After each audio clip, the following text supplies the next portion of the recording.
Signing on to a record label as an upcoming artist is dangerous and disastrous to your career. I know this may sound some way in your ears, because most of you see record labels as the ultimate goal, your savior, and also a life-changing opportunity, which is not. It's rather the opposite. See, record labels are career-killing opportunities you ever think of or you ever see, which most of you haven't realized yet. You still doubting, huh?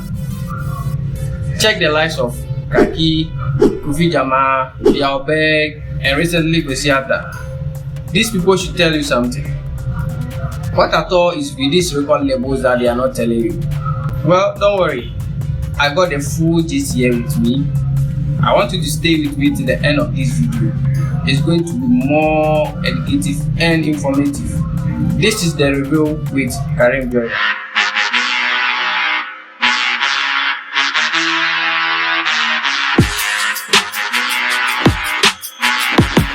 Before we start anything else, let's define what a record label is and the rules of a record label. A record label is a business organization or institution set up to sign artists, record their songs, distribute it, promote it, and also market it to the wider audience in return for profit. The words business and profit underline. Now let's see the rules of record label. A record label is responsible for the studio session of their signed artist. It is responsible for the photo shoot of an artist, the photos the artist use for album cover and artworks. It is also responsible for the video shoot of the artist. It is also responsible for the styling of the artist, like costume for the artist to appear good and look good. It is also responsible for the distribution of the artist's song to reach the various DSPs. It is also responsible for the promotion of the artist's song to get to the radio, the TV, the DJ playlist, and wherever it's supposed to get to. It is also responsible for the marketing of the artist brand. You know, some songs are bigger than the artist itself. So in this case, they promote song and the artist brand to get to the wider audience, so that when the songs are being played, they can easily recognize that this song is for this guy or this lady. So those are the rules of a record label. Now that we know the definition of a record label and the rules of a record label, set the tone right for us to get into the points. Now, number 1 point, loss of freedom and independence. Know that once you append your signature to a record label, you've lost your freedom and your independence. How you used to do things when you were independent, you are not going to get that freedom to do it again. In fact, you are being told what to do and what not to do, where to go and where not to go. Your hands are tied at your back and you are being controlled like a robot. You are being directed to the path of the record label. Even if the path they are directing you to is hurting you, is bringing you troubles and issues, they don't care. So far as it aligns with their vision and mission and it's bringing them profit, they don't care about you.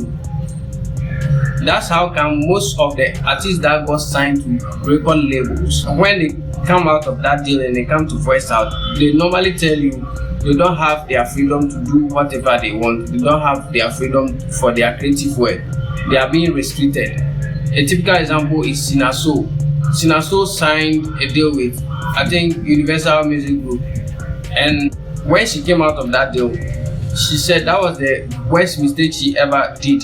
She don't think going forward, she don't think she'll ever do that mistake again, because the deal she signed, she was being restricted from doing a lot of things and she was frustrated, she was depressed, because as an artist you want to have that freedom and that free mind to do things. But once you are being restricted, it brings frustration and depression. That's how come Miss V have to force her way out of Lynx Entertainment record label, because it got to a point she was depressed and she was going through a lot of pressure, a lot of things. That's how come she forced herself out of the deal. So record labels always at the winning side. They can force you to do a particular style you are not comfortable with. They can force you to dress a certain way you are not comfortable with. They can force you to do what they want, not you. This is one of the problems that have been arising between artists and the record labels. So before you sign any deal, you have to think about this, that once you sign, you lost your freedom and your independence. Then number 2 is loss of masters. As we stated in the rules of record label, they are responsible for your studio sessions. They book studio for you, they book your studio. All you have to do is wake up, eat, dress, and go to the studio to record songs. So they own your masters. So the songs you record under the label Are not for you, they are for the record label. because they are the ones investing in the studio session. They are the ones investing in the songs. They are the ones promoting the songs. So they own the masters. So don't ever think you own the masters when you are under a record label. Imagine you have hit songs out there doing so well. Songs become a household songs that people can sing back to back. People can easily sing. People can easily jam to. And the songs doesn't belong to you. Just imagine how frustrating it will be. And the record labels can strip you of those songs when there is an issue between you and them. They can strip you of those songs and prevent you From performing those songs. Imagine your own songs, you can't perform them. This thing happened to Kaki. Kaki can't perform her own songs as at now Simply, because of a deal she signed. Very, very frustrating. Sometimes too, they can prevent you from using your own image. your own image, they can. Prevent you from using A it. typical example is what is happening to Besiata. Your own image, you can't use it. Hey, you know how frustrating it will be. Sometimes they can give you a way to exit the deal.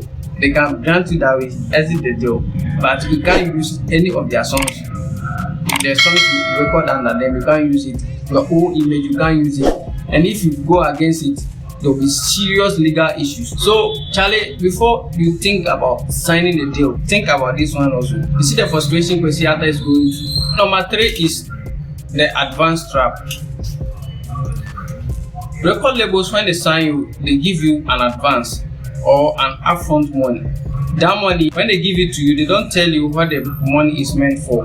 They just give it to you. So in your mind, you may think it's a gift or giving it to you for free. What people don't know is the money they're giving them is a loan that they have to pay back. For some of them will know that it's a loan. They've already squandered half of the money or they've already blew the money.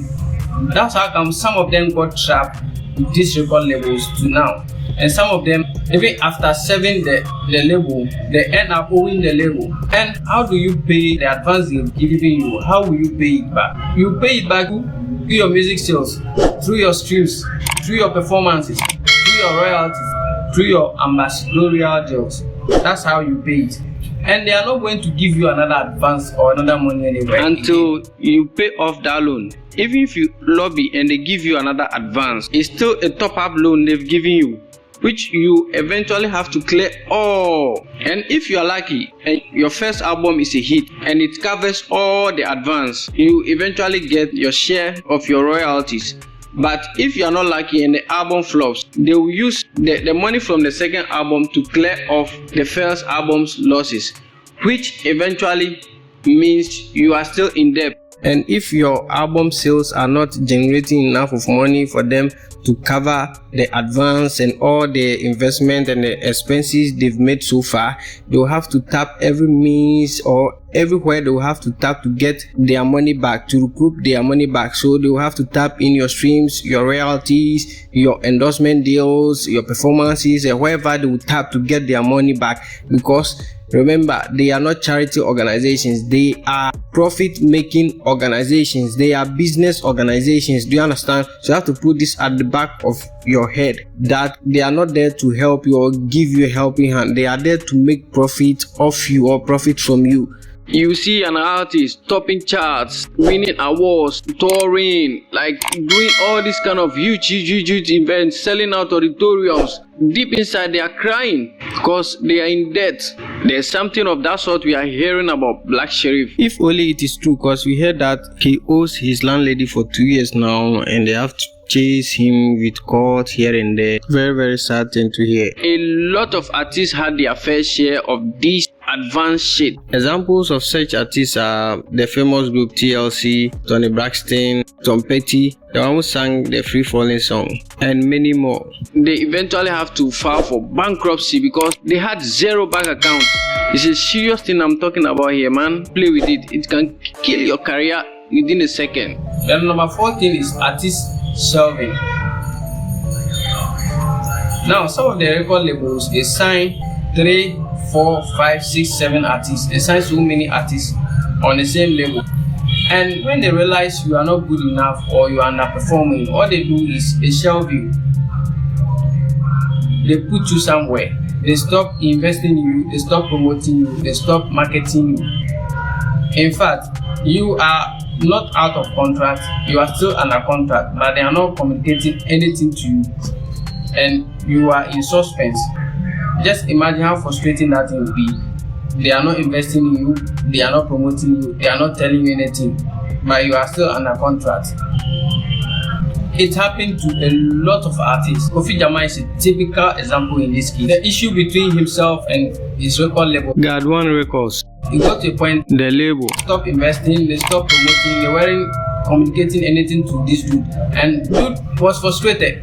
So he came out on Twitter to vent on Twitter that he's no more with God One Records, and the record label also came out to issue a pressure that, hey, dude, you are still under contract. and This got killed his career. So before you sign any deal, think about this point too. Then point 4 is failed strategies and financial crisis. Now, some of the record labels sign as many artists as they can. They sign like 4, 5 artists at the same time on the label. And all these artists, they are using a certain budget to push. all of them, They are using a certain strategy to push. all of them. And when the strategy fails, Or maybe there's a financial crisis. it tends to affect all the artists under the label. A typical example is highly spiritual record label, KWS record label. At a point, he signed so many artists, the likes of Kelsongs, Grammy, Mr. Drew, Yao Berg, and a lady like that. Is it Maya Blue or something? Something Blue. A lady like that. Kewa was using one strategy to push all these artists. And when the strategy It failed, affected all the artists under the label. That's how come Yao Berg got annoyed, have to wrestle with Kewa and find his way out of the label and some of them left the label because of this failed strategy. of Kewa. So before you sign on to With any record label, check this out. I know many of you will do that because already you are desperate. You see record labels as your ultimate goal and life-changing opportunity, which I said earlier on. Well, when you sign it and the realities hit you, that's when you get to do benefit of this video. We have covered all we have to cover from the point 1 all down to the last point. And if this video gave you value, don't forget to subscribe, follow, like, share, and comment your thoughts in the comment section. What you agree and what you disagree on. Let's discuss. See you in another video.